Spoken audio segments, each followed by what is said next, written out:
BRS के working सदर केटी रामाराव ने चीफ मिनिस्टर रेवंत रेड्डी की जानिब से इंजीनियरिंग ग्रेजुएट्स के बारे में मुबैना क्रिमिनल वेस्ट रिमार्क्स पर शदीद रद्द-ए-अमल जाहिर करते हुए लोकसभा में कायदे हिज़्ब इख्तिलाफ राहुल गांधी को 4 सफ़हात पर मुश्तमिल मकतूब रवाना किया है।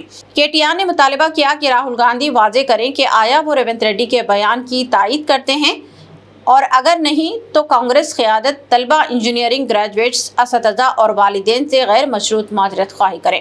उन्होंने कहा कि चूंकि रेवंत रेड्डी कांग्रेस के चीफ मिनिस्टर हैं, इसीलिए इनके बयान की सियासी और अखलाकी जिम्मेदारी भी कांग्रेस क़यादत पर आयद होती है। केटीआर ने इल्ज़ाम आयद किया कि रेवंत रेड्डी के रिमार्क्स ने लाखों नौजवानों और इंजीनियरिंग बरादरी की तौहीन की है, जबकि कांग्रेस की खामोशी इस बयान की तायीद के मुतरादिफ है। उन्होंने राहुल गांधी से मुतालिबा किया कि वो रेवंत रेड्डी को मुतनाज़ा बयान वापस लेने और अवामी तौर पर माजरत ख्वाही करने की हिदायत दे। बसूरत दिगर तेलंगाना के नौजवान आइंदा इंतखाबात में इसका जवाब बैलेट के जरिए देंगे। बीआरएस के वर्किंग सदर केटी रामाराव ने रियासती हुकूमत पर बेरोजगार नौजवानों की जिंदगियों से खिलवाड़ करने का इल्जाम आयद किया। केटीआर ने मीडिया से बात करते हुए खम्मम में एक बेरोजगार नौजवानों की जानिब से खुदकुशी की कोशिश का हवाला दिया। उन्होंने कहा कि वेणु कुमार नामी नौजवान ने खुदकुशी नोट तहरीर किया है, वो दरअसल रेवंत रेड्डी हुकूमत के खिलाफ चार्जशीट है, इसकी लापरवाही और गफलत को जाहिर करता है। केटी रामाराव ने कहा कि राहुल गांधी ने इंतखाबात से कबल हैदराबाद आकर तलबा और नौजवानों से कई वादे किए थे, इन वादों को पूरा नहीं किया गया था। आज जब बेरोजगार नौजवान खुदकुशी कर रहे हैं तो राहुल गांधी या हुकूमत की जानिब से क्यों जवाब नहीं दिया जाता? हुकूमत इस पर खामोश इख्तियार कर लेती है। उन्होंने कहा कि राहुल गांधी को जवाब देना चाहिए कि वो क्यों खामोश हैं। उन्होंने कहा कि रेवंत रेड्डी नौजवान इंजीनियर्स के खिलाफ नादेबा रिमार्क्स करते हैं, जिससे नौजवानों में मायूसी पैदा हो रही है। 2 ఏళ్లు జాబ్ క్యాలెండర్ విడుదల చేసి ఇప్పటికీ న్యాయం జరగక 2 లక్షల ఉద్యోగాలు మొదటి సంవత్సరంలో ఇస్తానని రాహుల్ గాంధీ స్వయంగా చెప్పి ఇవ్వనందుకు నిరసనగా గడ్డం వేణుకుమార్ అనే ఒక తమ్ముడు ఖమ్మం జిల్లా ముదిగొండ మండలం కొత్త లక్ష్మీపురం న్యూ లక్ష్మీపురం గ్రామానికి చెందిన ఒక సోదరుడు ఇంత పెద్ద సూసైడ్ నోట్ రాసి నిన్న ఆత్మహత్యాయత్నానికి పాల్పడ్డాడు. ఇది డిప్యూటీ సీఎం బట్టి విక్రమార్క గారి నియోజకవర్గం. ఆ తమ్ముడు ఎంత స్పష్టంగా రాసినాడంటే ఈ లెటర్లో, జాబ్ క్యాలెండర్ ఇస్తాము అని మేనిఫెస్టోలో చెప్పడంతో నిరుద్యోగులమంతా కాంగ్రెస్ను గెలిపించాము, కానీ గత గవర్నమెంట్లో మిగిలిపోయిన నోటిఫికేషన్లు పూర్తి చేశారే తప్ప 2.5 సంవత్సరాలుగా జాబ్ క్యాలెండర్ ఇవ్వలేదు.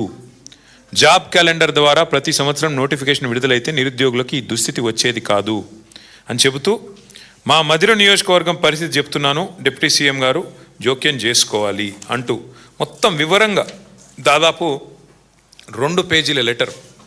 ఈ మాట ఇంకా ఆయన చెప్పిన మాట,